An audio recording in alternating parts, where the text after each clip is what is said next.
innovator. That's all I ask. Otherwise, I'm pretty good at improvising. All right, we're live, guys, and I'm with Dustin Miller, PolyInnovator. Thank you. And how you feeling today, Dustin? Thanks for jumping on. Yeah, it's gonna be fun. I'm feeling pretty great. It's nice and sunny out. So I'm having a good chat with a good guy here, so it's good. That's awesome to hear, man. And which so you're from United States, are you, or which? Yeah. So I'm over in the Midwest. So they call it misery here because it's basically misery to be in the Midwest, but Missouri is where I'm at, and that's basically I'm in the heart of Missouri, which is basically the heart of the U.S. So I'm just like as landlocked as you can get. Yep. Oh, that's awesome, dude. And so I'm curious about your personal brands. Like you're a polymath. So for people that aren't aware, do you mind expanding on your personal brand? Yeah. Well, and I'll expand on polymath as well. So there's kind of a topic a lot of people don't always think about, but I think it's very important for people to acknowledge out there. And a polymath is someone with a deep level of knowledge in many different areas. So poly is ancient Greek for much or many. And so many areas of knowledge. People say like math part of it. They're like, "Oh, are you like doing mathematics?" And it's like, "No, polymath means math as in like the Greek word meant like area of knowledge. So poly meaning many areas of knowledge. And I would argue that I'm an aspiring polymath because I'm an expert in swimming, I'm an expert in content creation, I would argue, but those are kind of the only two areas that I'm really deep level of knowledge in. Maybe graphic design, maybe gaming, but those are kind of more of like lower level skills. Yeah. So I would say that at some point I will be a polymath. But you can think of like Leonardo da Vinci as a good example. Yeah. Yeah, absolutely. And I want to kind of just play a little bit of devil's advocate on that because, like, I guess to be great in life, one needs to maybe focus on one area, but you're focusing on multiple areas. So I guess, do you think it's possible to become great in multiple things at the same time?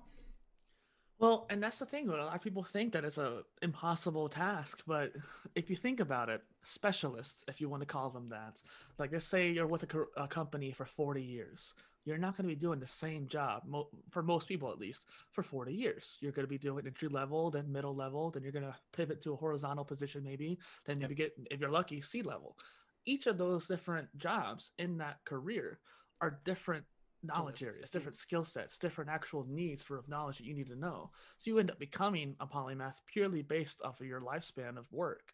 And a lot of people don't stay with the same company. They work for different companies, different jobs. They pivot when they're 40 or 50 anyways because they get bored. Yep. And oftentimes people become polymaths by the end of their life, even when they don't realize it. And I think it's a lot more common than people realize too. Yeah, absolutely. That is definitely true, and yeah, I think life's almost about like adapting to your Mm, surroundings and just yeah, almost being fluid in a sense.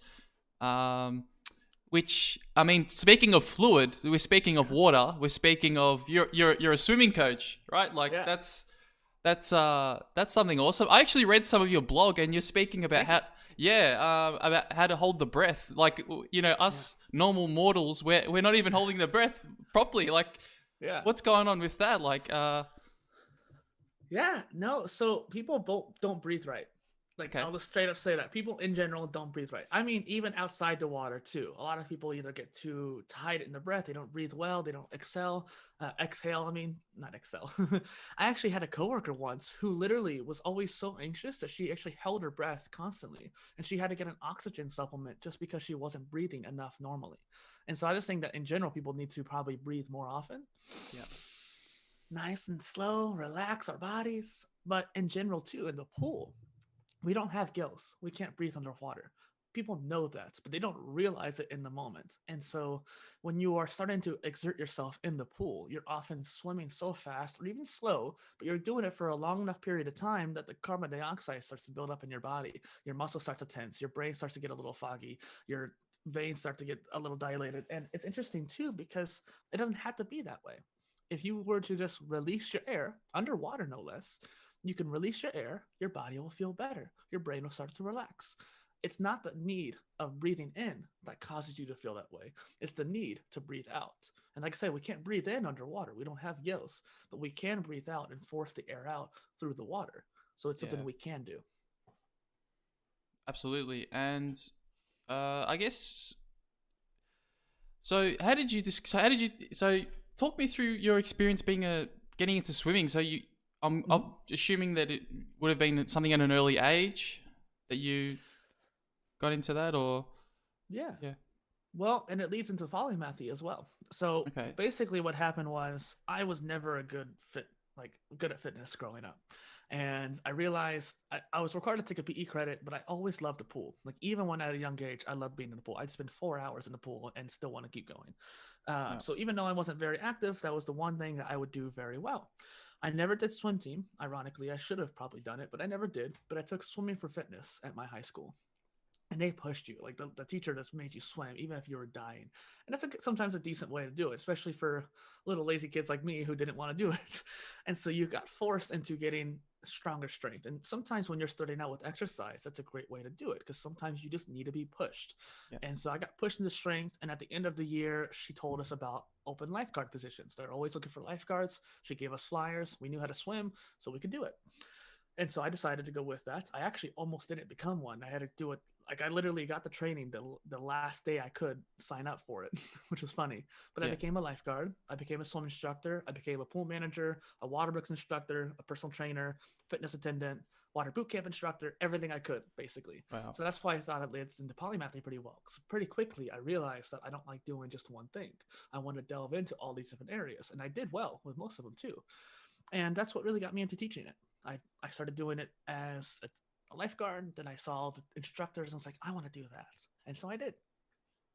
yeah, wow, yeah. I think having that athletic background definitely complements other areas in your life. You know, for Mm-hmm. example, I know that running, just just the simple act of running, is so meditative and so so positive for other areas in your life. And yeah, that's really cool to hear how it yeah, how that's impacted your life.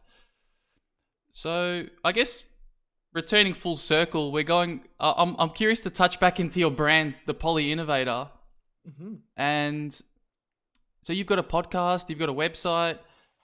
How's it all? How's it all? What's the vision for the PolyInnovator?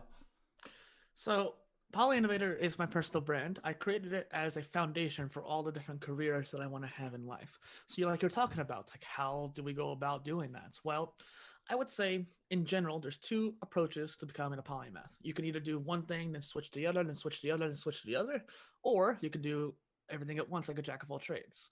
And just to kind of put it into perspective, too, people often say jack of all trades, master of none. And when you asked me a question earlier, that's what came to mind. However, that's only half the phrase. The rest of the phrase continues, but also oftentimes better than a master of one. When you delve into many different areas, the cross disciplinary knowledge, the trans contextual knowledge, if you will, allows you to see new innovations that most people won't see. Specialists are stuck in their trench. They can't see the stuff that's in the trench next to them. People who are Yeah, more polymathic or generalist can't. And so I tried to build my personal brand in that light, where there's a lot of things I wanted to do. Well, let's prepare for those things. Let's build a foundation that I can work off of and branch out. And it okay, started out actually as a documentation journey through my own self education. I created the modular degree as a way to pursue my own learning outside of the traditional schooling. That's the first phase. Next one will probably be around exercise, since that's my background. The next one after Sorry, that, sorry. You gaming. you created your own educational system. Is that correct? Is Yes. that so? Yeah. Yeah. Yeah. What's going on there, dude? Like that's cool. Like ha, can you run me through that? How does that work? So basically, I started out with this do-it-yourself mentality. Gary Vee talks about document or recreate. Basically, when you're creating content, like right now, you're documenting, you're podcasting, you're doing something that's pretty simple to do. Basically, you're just recording over the conversation. That's easy. That's great. It's not always easy to do it live, though, so I commend you for that. And it's interesting that I took that same mentality to start documenting my journey through my own education. So what I ended up doing was collecting over 450 courses from edX, Coursera, FutureLearn, OpenLearn, Udacity, everywhere. And I put it all into a list, like a Google Sheet. And obviously, that's way too much. And so I cut it back. I ended up cutting it back again. And even a year ago, I cut it back for a third time, finally trimming all the fat off. But the essence was I wanted to learn how to work in smart city development. And I looked all around the world, all these different universities. I couldn't find a degree that suited me for what I wanted to do. So what I decided was like, screw it, I'll just make my own. And so I got all these different courses like big data for cities and urban development and sustainability and business and obviously content creation, something I'm interested in. So that got put in there as well. And I started organizing them into semesters, which are like the traditional way of going about it, but you can really organize it any way you want for the most part. And I eventually found Notion. Notion's a tool that allows you to make databases and Kanban boards. And I made a special template in there that allowed me to, anytime I find a new book or a podcast or course or anything like that, article, you can put it into that database. It'll automatically sort it. Not automatically. You have to put what kind of type it is, like article or podcast or whatever. But then it'll sort it into different databases you can view. So let me see if I can look at the template real quick and we can share my screen.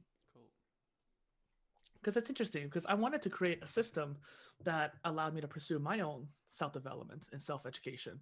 But I realized quickly that this would actually help a lot of other people as well, which is why I started changing what I did. And so I started making a template out of it for people to use. Let me see if I can find that template. All right. So this is like the main particular database. So I have everything in there, all the videos and courses and articles and stuff like that. And sorry, which you use Notion to capture all this information? Is it? Yeah, if you use like the Notion Notion Web Clipper, you can make it pretty easy to add to a database. And you just choose this database right here. You add it in there, and then once you add it, you add the tag, that kind of thing. Okay. And then down here, you have the different mini databases. So if I want to just look at the articles, I can have them all show up right here. If I want to have just the videos show up, they can show up right here. And this is my template one, so it's empty, but you can also make semesters. But there's other ways you can go about organizing them. If you don't want semesters, maybe you want projects. Like your first project is building your website. Your second project is creating social media brands or whatever you want to do. You could make these project based. And so that's a great way of proving your knowledge as well. So each project will incorporate different courses and articles and stuff like that. And that way you can say, for this project, I took this course, this video, and this article, and this podcast, whatever it may be. And that way you could have a level of proof behind it as well. And one thing I always talk about with this is creating content around what you're learning as well.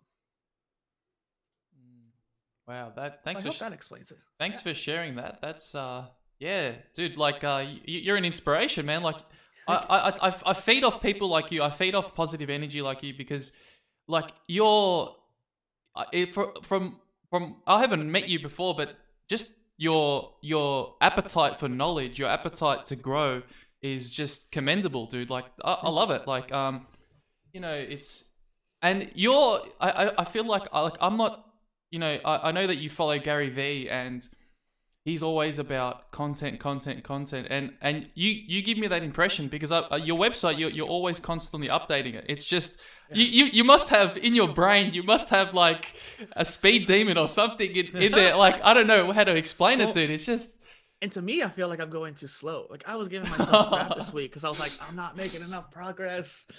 Wow. Dude, that's awesome, man. Like, thank you. But do you feel like, yeah, like touching on not making enough progress, do you think that's your, like, do you ever come up against your own mind in that regard? Like, you're battling yourself a little bit, or do you feel like you're in a good place? It's a constant battle, really. Yeah. I think that's for everybody. Excuse me. It's a constant battle for whatever we're doing. And earlier today, I should have been editing a video, and I decided to play a game instead. But I also had a really hard week last week. And so, for example, on Wednesday, I had to drop my car off in the shop. They tried to upsell me 10 million different times. And that same day, too, I was fixing my internet because for the whole week prior, my internet was on the fritz. And from Tuesday and Wednesday, my internet was out completely. And as a content creator, that's greatly detrimental, obviously. Like, I couldn't do any recording or anything like that. It was guests. So it was very frustrating. And I got the internet working finally by the end of the day. But it really stressed me out for the rest of the week. And on top of that, too, I found out on Thursday and Friday that my website was having issues, too. And then on top of that, my email was having issues as well. So it's like one thing after another, I tell you what. But the thing is, when you have something that's important to you like this, it'll keep you going. And that's the biggest thing, where as long as you can keep going through the rough times and you're not giving up. I think Bill Gates and Steve Jobs both said something like that at one point as well, where like you have to do some, you have to really care about it. I think Steve Jobs said it like, yeah, if you don't care about it, you're just going to get burned out and you're going to quit. But if you care about it, there's no other choice, basically.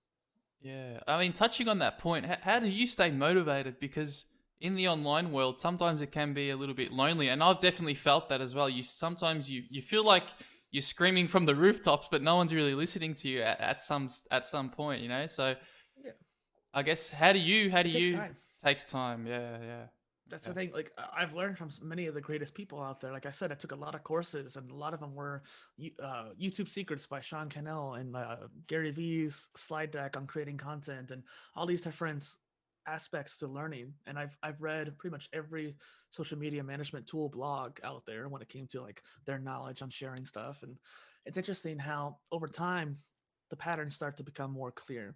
And Roberto Blake, Gary Vee, Neil Patel, they all talk about this creating like 100 pieces of content and getting it out there. And quality will come from quantity. As you do more and more interviews, for example, you're going to become a better host. You're going to be more relaxed.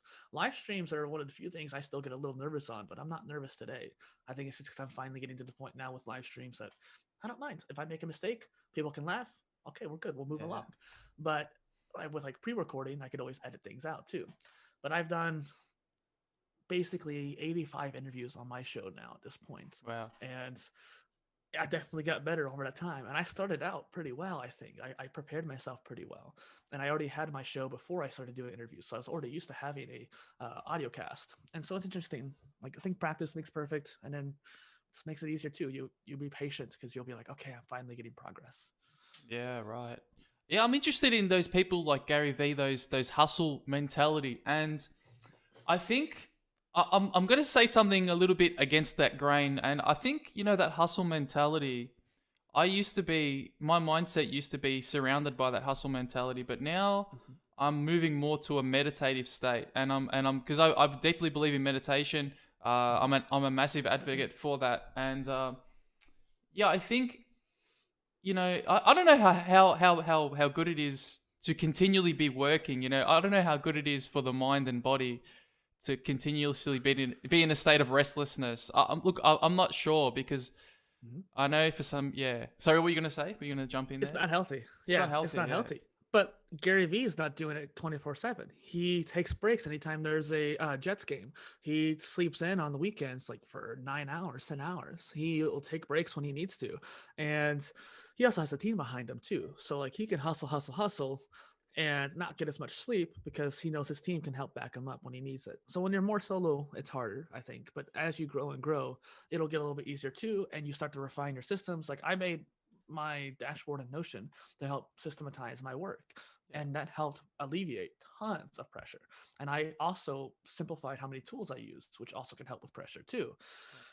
So meditation is important, but it's not black and white. They're not mutually exclusive. In fact, it's probably best to combine them, have a balance of both. Yeah, absolutely. Yeah.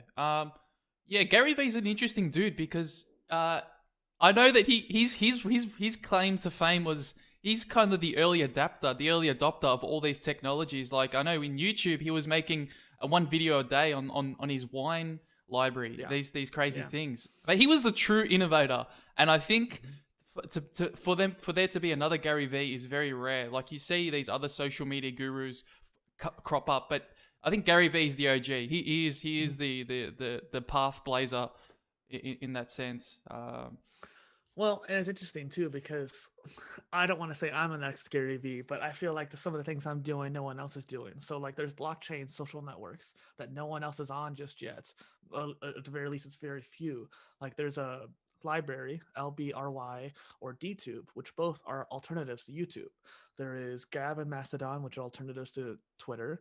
There is Social with two L's, and that's an alternative to Facebook. There's all these different tools out here that are replacing in a way these old systems and platforms that we're used to. Okay. And I think at some point in the future, blockchain social networks are going to take place because they're decentralized. They're like we've had issues with YouTube, for example, with Adpocalypse, where people like David Dobrik, who had 15.6 million subscribers, he would make 200,000 per video before Adpocalypse, and then after Adpocalypse, he made 2,000 per video. And just for on the that people sense. and just for the people listening Yeah. and myself, what is ad apocalypse?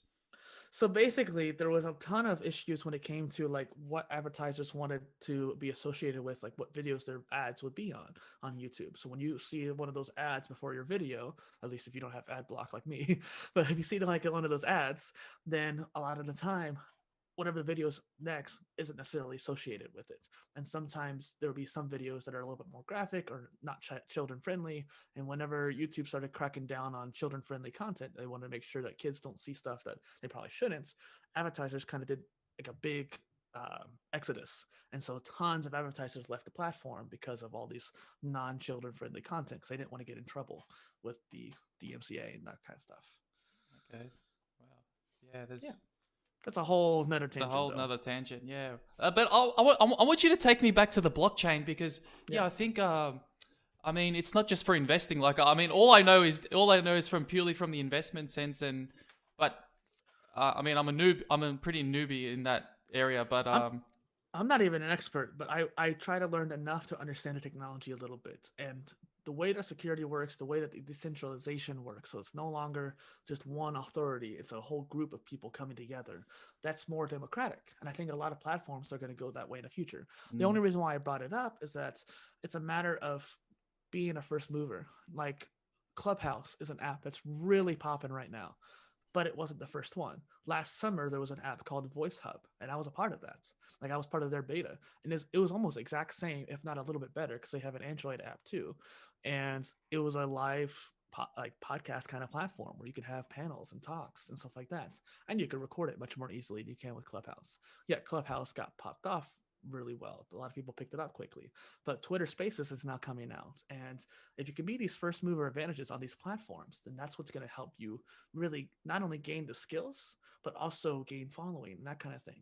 I was first on TikTok. I joined it when it was still Musically 2 years ago, and so I've been on there for 2 years and I've seen it evolve. And even though I haven't grown more than 3,000 followers, that's still more than my other platforms for one.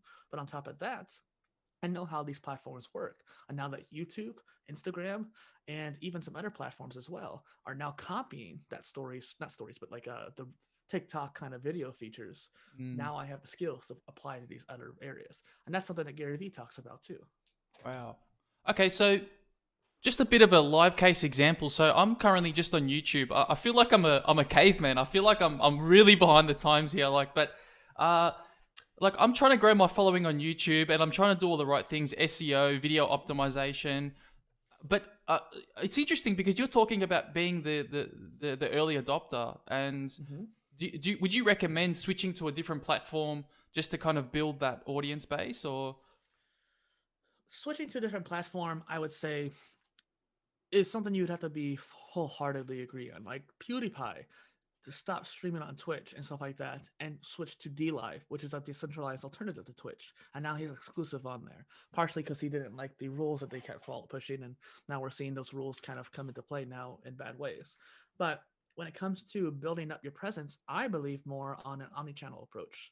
And that's the whole, excuse me, basis behind my main series, the Omni content, is to be able to create once and repurpose it across multiple platforms. That's how Gary Vee does it. That's how Neil Patel does it. That's how all these other gurus do it, is that they actually take their content, chop it up, repurpose it, and change it for different platforms. So you could take this video, take the audio out, put it on a podcast. You could transcribe it, make it into a blog post. You could take a clip of this and put it on Instagram. You could take a vertical clip of it and put it on TikTok or Reels, and even YouTube Shorts. YouTube Shorts just now released, and people are going viral because of it. So you could take clips and put it on your channel and go viral on here.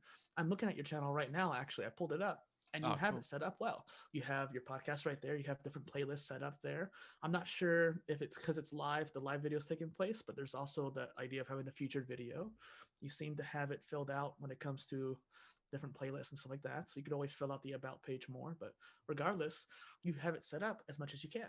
Mm, And so keep working on that. Keep starting with what you're good at. Because I don't agree that you should just get good at one platform and then expand. I think you should get decent at many platforms and learn how each of them work. That way, when you do your main platform, you know how to reach those other ones more effectively. mm, yeah, yeah. That's definitely food for thought. Yeah. Specialist versus generalist in that case, too. Specialist versus generalist. Yeah, because I've always, I guess, I can't remember who I was listening to, but he was like, "You've got to go all in on one platform," and but yeah, I That's what a lot of mean, them say. that's what a lot of them say. Yeah. Yeah, I'm curious about that. I mean, what tools do you use to repurpose your content? What specific tools are you using at the moment? One of them I used a lot in the past was repurpose.io, which is a great tool. Okay. And there's Headliner, and then there's also Spread. Let me look at the URL. Okay. Getspread.io. And there's a lot of them out there that you can just try out and play with. And I'm still having a hard time finding the best combination of them. I went on Zapier and made a 20-step zap because I wanted to try to get my strategy set up properly, and it didn't quite work. But it didn't quite work because there was a limited delay feature. I don't know. Okay. There was something wrong with Zapier, but it was funny how like extreme that was to get that accomplished. And so there's a lot of tools out there you could play with. Zapier alone would be a big deal for a lot of people. Taking your email list and putting it in a database so you have a backup if you need to. Or, for example, my email marketing tool is separate from my blog, but my blog can also send emails as well. So anytime I get a new member on my blog, I can send it to my email list or something like that. And so that's an automation you can set up that way. Okay. One of my blog posts, by the way, which might be interesting for people to look at, is this idea of strategy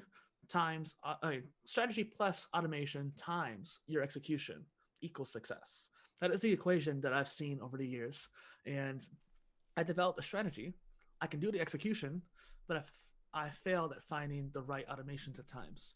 Some people have the best tools for them, but they don't have the right strategy, and so they fail. So finding what part of that puzzle that you need is very important. Yeah. Like some people can't execute because they don't have time. Yeah. Yep. There's a lot. Yeah. There's a lot to unpack in that. Yeah. No. Absolutely. It's almost like, yeah. I had a guy on the podcast the other day, and he was talking about the tools are primarily just an extension of I guess like your strategy. Like you shouldn't get too wrapped up in the tools. They're just kind of like the finishing touches. But your strategy and your direction is paramount to the success. And I think a lot of people underestimate tools too, especially now that there's a rise of new tools too, like a new wave of tools. And it's interesting because now that we have AI going into a lot of them now, or we have a lot of automations behind it too, there's a lot of parts of the workflow that could be automated that most people don't realize. And so this whole idea that Gary Vee talks about, I've mentioned it at least 3 different times in my blog. He said you should be creating 100 pieces of content a day. And Jesus. I think you're sitting there thinking like that's crazy, but to me it doesn't seem that crazy because 50 of those could be tweets if you really wanted to. That's kind of a lot of tweets, but that's the whole point. It doesn't matter what that content is. It's just a matter of that number is a generalized number to like say, hey, you need to be making way more content than you are right now. It is a land grab, as he always says. And I actually made a 7,000 word blog post basically about that kind of thing, like all the tools that I like to use, that kind of thing. And it's interesting because I found out that between content repurposing, cross-posting, and just sharing enough at times that you get to 100 pretty quickly. Like if you try to share the stories, you share to Twitter, you share to all the different social platforms, Pinterest, Facebook, LinkedIn company page, that kind of thing. By the time you share all of those, you're going to get a ton of content already out. For example, I have a strategy when it comes to my content over time. So a lot of people share it once and then they forget about it. But if you share once, it often dies out because not your whole audience won't see that particular share on like that tweet or that Facebook post. Hell, only 2% of your audience actually see your Facebook post in the first place, let alone the people who check out. If you share it in the morning, people in the evening aren't going to see it. And so the whole idea is to share the day of, share a day later on the opposite time of day, share a week later, a month later, half a year later, and then a year later. And you get that kind of exponential time delay there, but you're echoing it out to the point where that particular piece of content gets shared enough for people to actually see it. Sorry. No, I was just gonna say. I mean, it sounds like you're almost gaming the algorithm. It's because I know that sometimes I'll put a Facebook post out and damn it, I don't get any likes. But then sometimes I'll put out this rubbish post and it's like, how does this thing work? And check what time of day that those posts are getting liked at. Yeah. That's a big deal. Like what time of day are your audience actually active?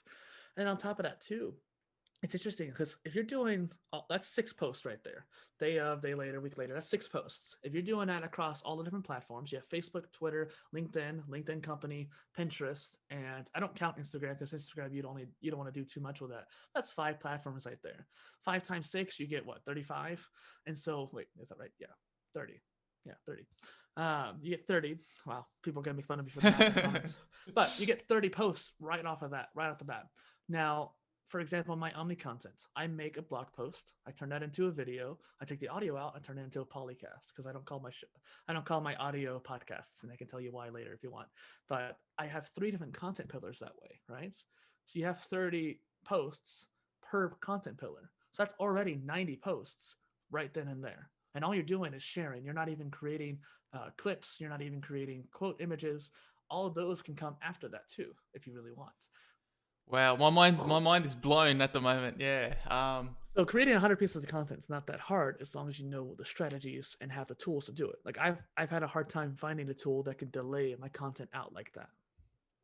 In fact, only one actually ever worked, and it was kind of broken. It was CoSchedule, and I had to use Zapier to get it to work. Okay. So, okay. What does People your get what Hmm? what does your general workflow? What does your average day-to-day workflow look like?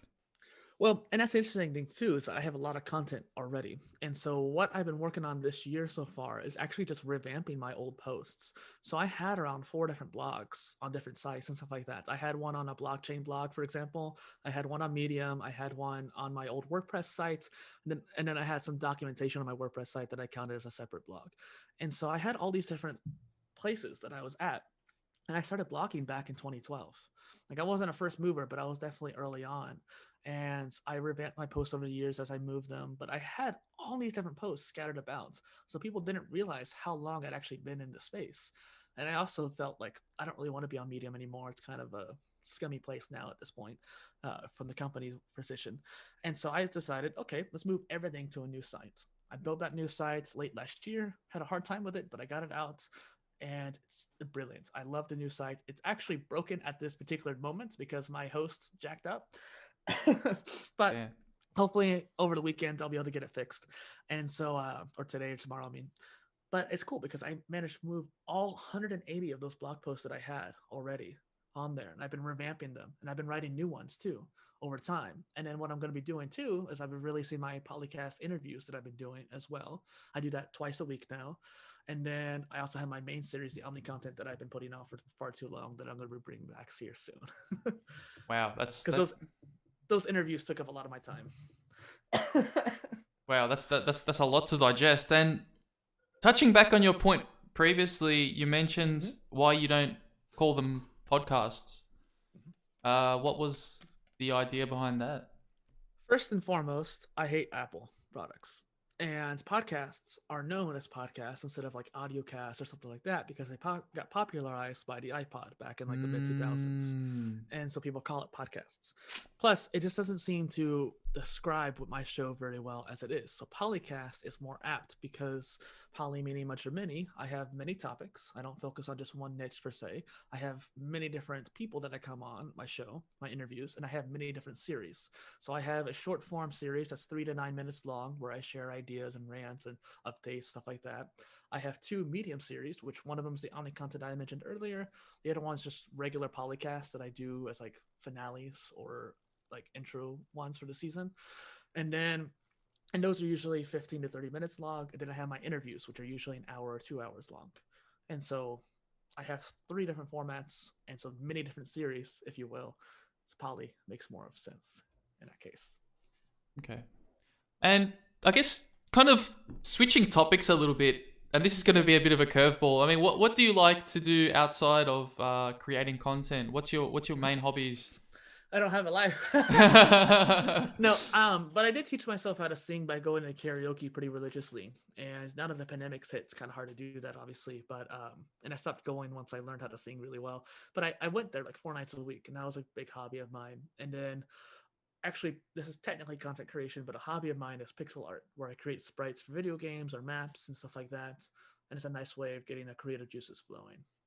Okay. Would you? Can I ask you to sing a song, or is that a bit too on? Is that a bit too I would bit say too much that pressure? considering the compression of Zoom and YouTube It wouldn't wouldn't have that. necessarily do me justice. It Yeah, wouldn't have that right. sizzle, that That soul, that sizzle. I justice. mean, I could give you a beat like, I and mean, then your microphone's pretty hot. Mine is a Blue Yeti, and I don't know Blue if it'll pick Yeti. up the voice very well. Yeah, I think sometimes I don't set the settings right, and it comes about too loud. So I'm still. Seems fine to me. It seems fine. Okay, that's cool. That's good. But that could be Zoom screwing up too.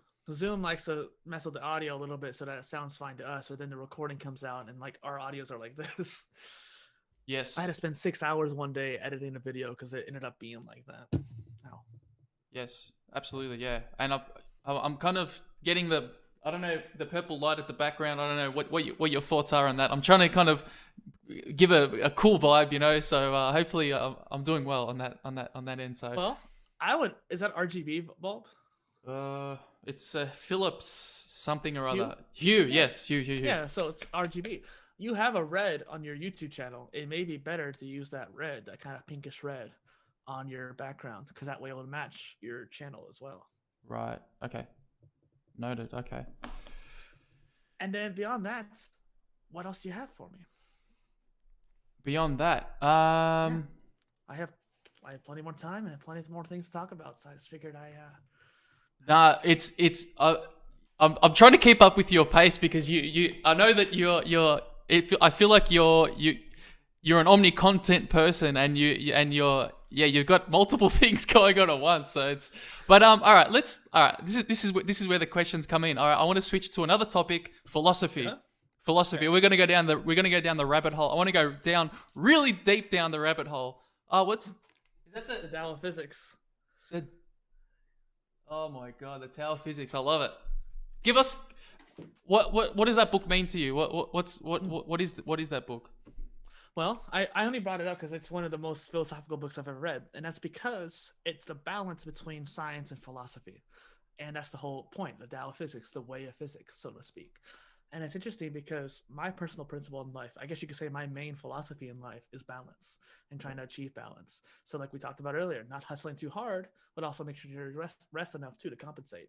But if you get if you rest too much, you're going to be lethargic and lazy. And I've definitely seen that happen where if I start playing around too much or stuff like that, I lose my momentum when it comes to creating content. You don't have to put out a ton, but it's a matter of the consistency of it more so than anything.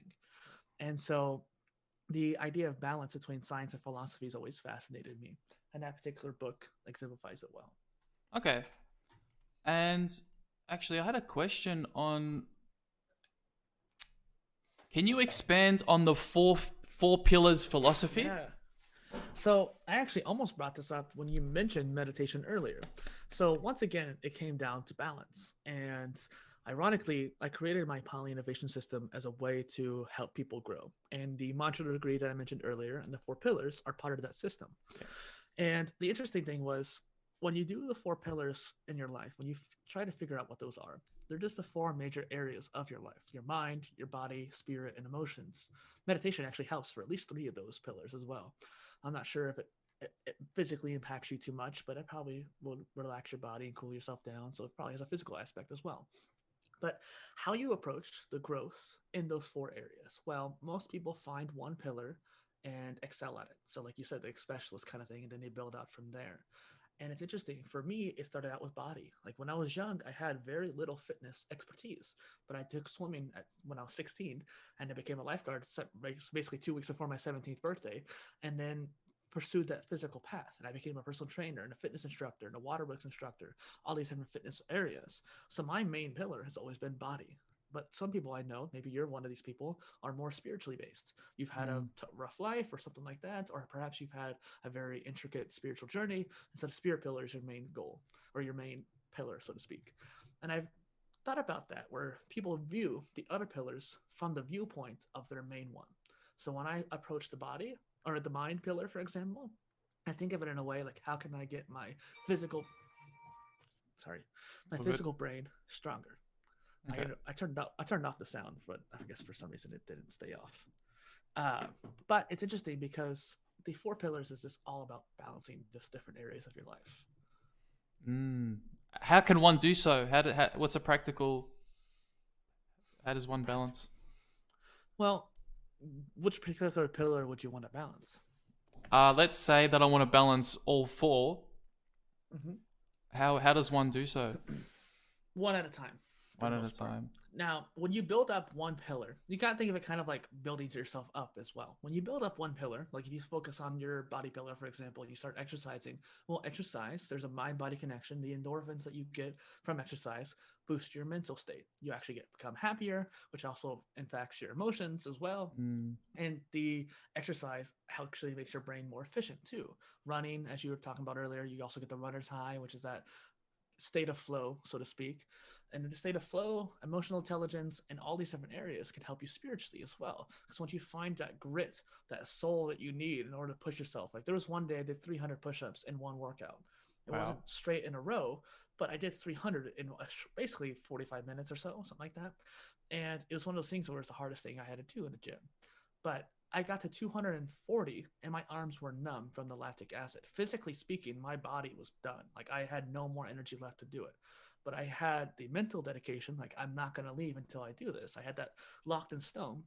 And then I would say the spiritual pillar came into effect because that grit, that will to persevere and push myself further actually got me into that fight or flight state where the adrenaline kicked in and I was able to crank out that last 60 as if I had just started over again because the adrenaline surpassed that physical barrier, so to speak. So that's one example I always kind of bring up is that they all are interrelated, and some things you do with one pillar will affect the other pillars as well. Wow. How do you what goes through your mind when you're in that fight or flight stage? Like what thoughts are going through Dustin's mind in that stage? Well, think about it this way. Like I was in an accident at one point, and so my body got into that hyper adrenaline state. And so did some meditative breathing. I tried doing the box method too to help slow down my heart rate and get out of that. And so when you're in that state, you're hyper aware. You're trying to get things into your view of vision so you can actually fight or if you have to decide whether or not you're fighting this beast or whatever or you're running away. That's how our bodies are naturally programmed to be. When you're in that state too, though, it's a massive power surge, so to speak. Like I said, my arms were numb. Like I haven't been numb very often when I exercise. And some people will hear that and they're like, "Oh, you didn't do it right." It's normal. Like when you do enough of the same exercise over and over again, your lactic acid is going to make your muscles kind of break down a bit. Yeah. But it's one of those things where pushing past that, yeah, I think is the real key. And so like if you're running away from a lion, you could be running for a long time and your muscles are going to go numb from that. And you need to have the ability to push past it. That's why we have that fight or flight system in our body. Mm. How is the world impacted by self-development? Hmm. Or yeah, how can yeah, I guess maybe you Yeah. can yeah. I would say that when the world is as it is now, we're divided, we have all these different disagreements, and we're not able to communicate properly, I would say. When one pursues self development, they become more open minded, they go more for a growth mindset, and they are more open to new ideas and weaknesses on their part. So, when someone, like when you said earlier, I disagree with what you said, I didn't get offended by it. It made me curious, like, hey, what's his point that he's going to make? Because I'm not sensitive to that particular aspect. We're having a discussion here. We're talking. You had me on your show to have a discussion. I should be open to your ideas just as much as you are to mine. Yeah. And so I think that self development helps interconnect the world a lot more. Mm. Like so when you build yourself up individually, the community, like the community aspect, actually gets built up at the same time. Okay. And if enough people do it, I guess. If you, yeah. Okay. Okay. If You you were, disagree? no, I agree, absolutely, 100%. Okay. I'm a big believer of self development. I've got a question coming through my mind. I feel like what type of advice would you give to? Okay, let me rephrase. If if if uh if you were Donald Trump for one day, I mean, he's not president anymore, but if you were Joe Biden, let's say Joe Biden for one day, what would you what moves would you make? What strategic and political moves would you make?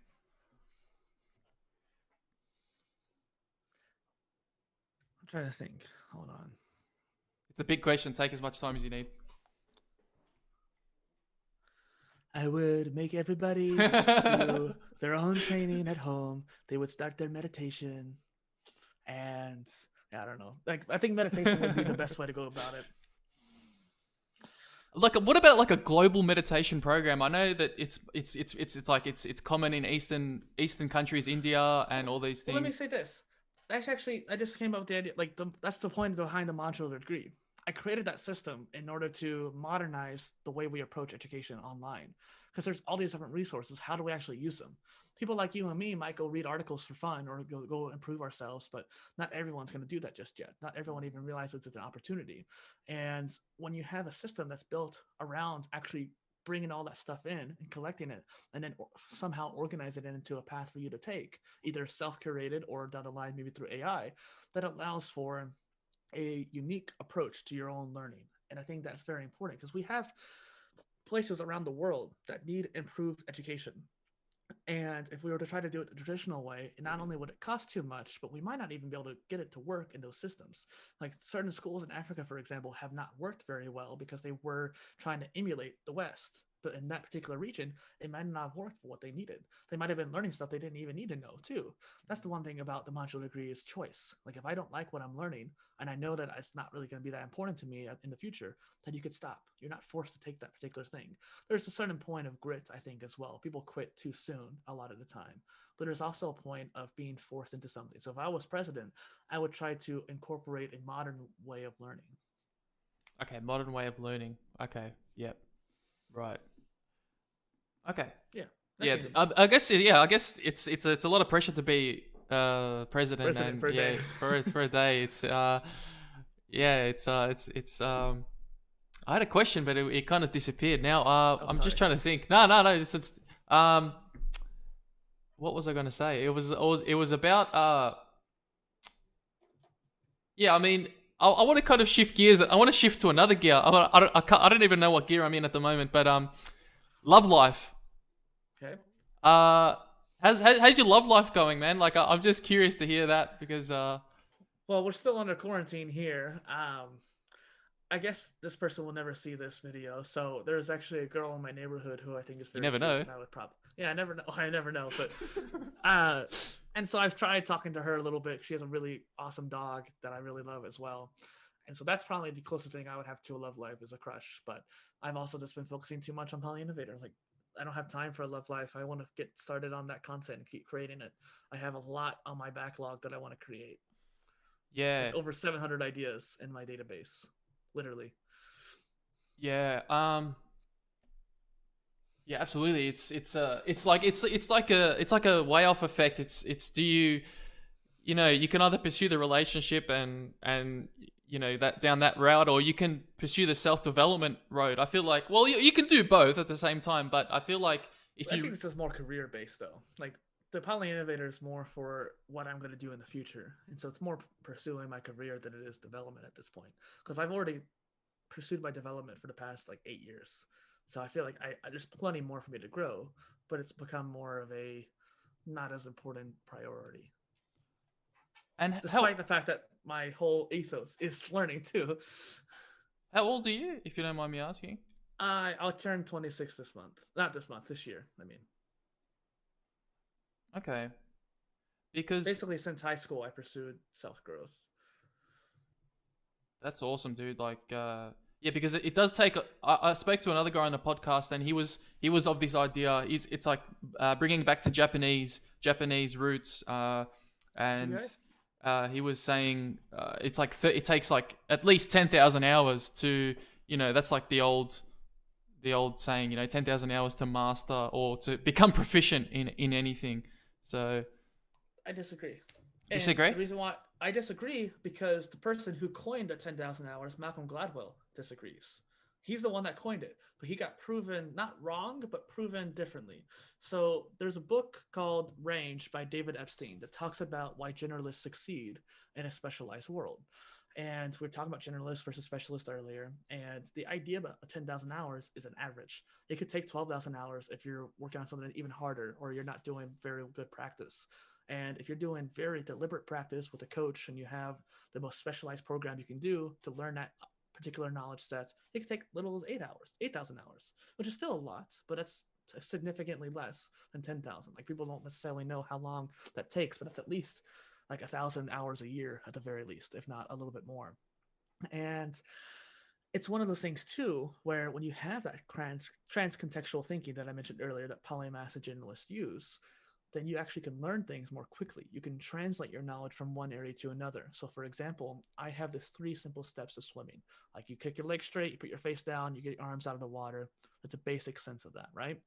Well, that 3-step rule can be applied to other areas. So like if I want to do push-ups, well, I have to make sure my arms are extended, my back is straight, my feet are together. Boom, you know how to do a push-up and you go down. And maybe the last one would be instead of feet together, you put yourself down and bring yourself up. Regardless, you can take that same mentality of how you learned one particular skill and translate it to another area. And that's why even Malcolm Gladwell, who coined the 10,000 hours in his book, the 10,000 hours, basically, where it can be different than most people understand. And you can actually accelerate faster when you can learn from multiple different areas, if that makes sense. Mm. Even if you only know 60% across the board, that 60% will teach you things about that one specialty that you would not have learned if you just pursued that specialty by itself. Okay. And what's your idea of death? Okay, that changed the subject a bit. Yeah, I've kind of come from cold to hot. I'm yeah. Opinion of death.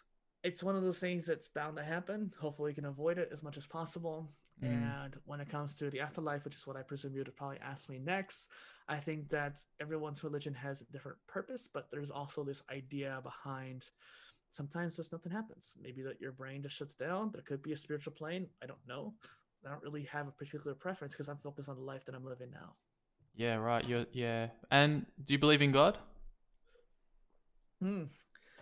Asking relationships, asking religion. This is an interesting show. When it comes to God, it's like I don't really have an opinion on it. I think that if there is something omnipotent, it's not the way we picture it now. Like the way we define God as some kind of all-knowing being could just be a 4th or 5th dimensional being that just has control over our universe for all we know. Which some people might get mad about that, but it's just an idea. It's just an opinion per se. It's not that important in my case. Can I unpack that idea a little bit? I'm just curious to hear. Like, what do you mean fourth dimension, 5th dimension is like something beyond our 5 senses, like beyond our comprehension? Is that what you mean, or?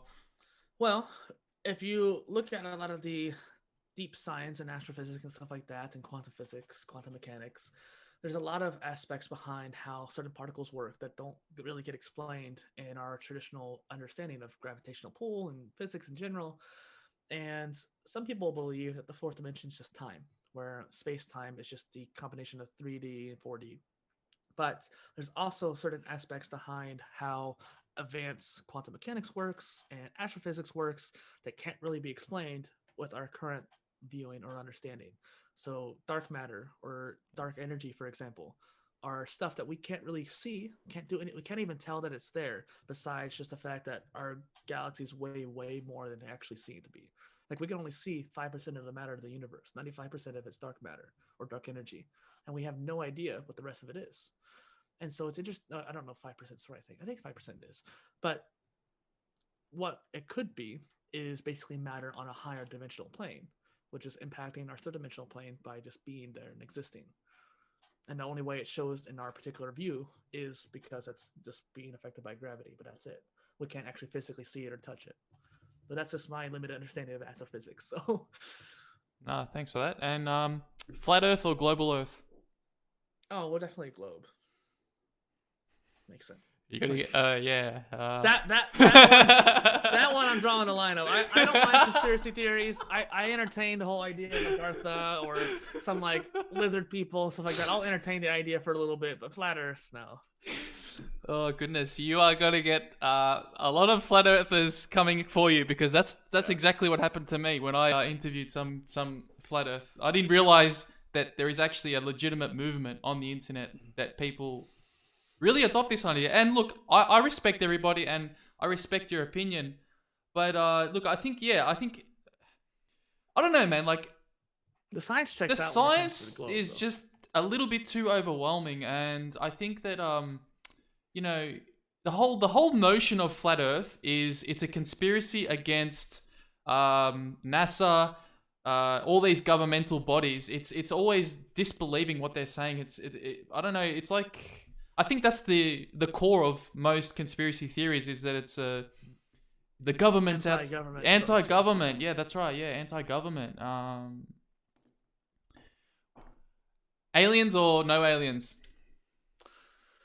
Well, the Fermi paradox talks about aliens for one. That's always something people can look up. But I would honestly say there probably is aliens. It makes the data just, there's so many Earth-like planets out there. There's just a sheer number. And we could be early. Like, we could be one of the first big civilizations out there that's getting close to the space age, so to speak, or type 1 civilization. And that's probably why we don't see any, because they're all too primitive or something like that. Or maybe they're so far advanced than us that they just don't want to even show up. Maybe they're fourth dimensional beings for all we know. I would presume that there's too many yeses than there is nos, so to speak, when it comes to aliens. There's too many reasons for them to exist, not enough to really say that they don't exist. When you look at like astrophysics and stuff like that and astronomy. Have you ever tried drugs before? Not something I would want to say in a public domain. Okay, fair enough. I respect that. All right. Well, that was. I think I might wrap it up here, dude. It's been 1 hour, I believe. We've been on the podcast, so yeah, I'm trying to test my own barriers and trying to test my own limits. So hopefully you've been all cool with the questions that I've asked. But I appreciate your time, and I appreciate what you've taught me, because I definitely can take out some information of what you've given me. So well, and hopefully a lot of things are food for thought for people listening in. And how can people listen? And how can people find you if they want to? Well, as of the time of this live recording, my website is technically down, but it's normally at polyinnovator.space. It should be available, though, polyinnovator.ghost.io, because that's the native link to it. And so either one of those links particularly, but then the show that I talked about, the Polycast, the Polymath Polycast, is found at pod.co/polycast. Thanks, guys, for listening. Thank you again. Thank you. That's good.